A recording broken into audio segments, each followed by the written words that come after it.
In the middle of a busy city stood an old clock tower, tall and weathered, its face stained by decades of wind and rain.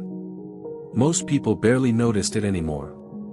They rushed past it on their way to work or school, never looking up, never wondering if it still worked. But inside that tower lived a small mouse named Finn, who had made it his home. Finn wasn't like other mice. He didn't care for crumbs or hiding from humans. What he loved was fixing things.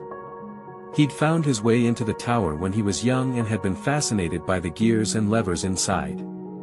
Over the years, he had taught himself how everything worked. He used buttons and springs he found on the streets to repair the gears, polish the glass, and oil the pulleys. No one knew that it was Finn, the little mouse with a crooked ear, who kept the old clock ticking.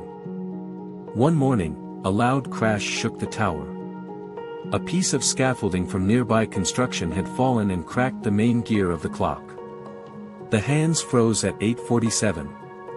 For the first time in years, the city's old clock stood still. Down below, people looked up in confusion. Some complained. Others didn't care. A few even said the tower should be torn down. What use was an old clock when everyone had phones? But Finn cared. He sat on the ledge inside the clock face, staring at the broken gear.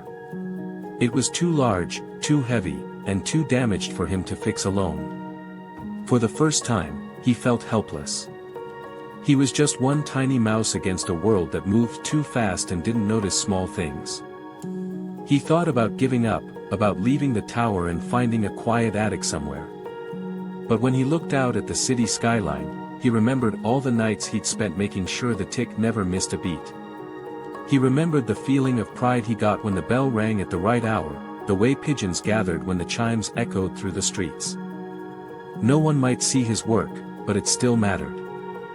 So Finn started working again. He couldn't fix the big gear, but he could build a new one, piece by piece. Every night, while the city slept, he dragged scrap metal from the alleyways. He fashioned teeth for the gear out of bottle caps and soda can tabs.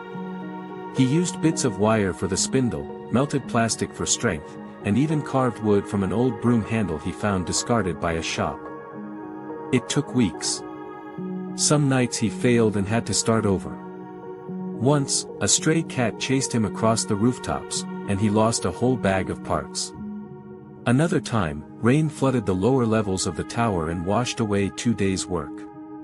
But Finn kept going. Finally, one morning, as the sun rose behind the tower, Finn tightened the last bolt with a tiny wrench made from a paperclip. He nudged the gear into place, held his breath, and pushed. The clock groaned, clicked, then slowly began to move. The hands turned forward, second by second, minute by minute, until they reached the right time. The bell rang, echoing across the city. People looked up again, startled. Some smiled. Some clapped. Most didn't know how or why the clock was working again, but it was. Finn stood inside, covered in oil and dust, and smiled.